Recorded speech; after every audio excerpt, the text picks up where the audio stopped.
کابل‌های زیر دریا ستون فقرات اینترنت جهانی رو تشکیل میدن و بیش از 95% تبادل داده‌های بین‌المللی از طریق همین کابل‌ها انجام میشه، نه ماهواره. این کابل‌ها عمدتاً از فیبر نوری ساخته شدن و داده‌ها رو به صورت پالس‌های نور بین قاره‌ها منتقل می‌کنن. استفاده از فیبر نوری به دلیل پهنای باند بالا، سرعت نور و کاهش تضعیف سیگنال نسبت به کابل‌های مسی انجام میشه.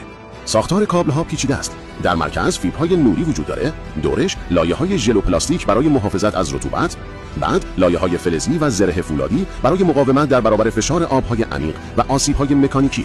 برخی کابل‌ها در مناطق کم عمق یا پر رفت و آمد لایه‌های اضافی محافظ دارند تا از کشتی‌ها، لنگرها و حتی حیوانات دریایی محافظت شوند. ضخامت کابل معمولاً چند سانتی متره، اما بسته به محل و عمق متفاوت است.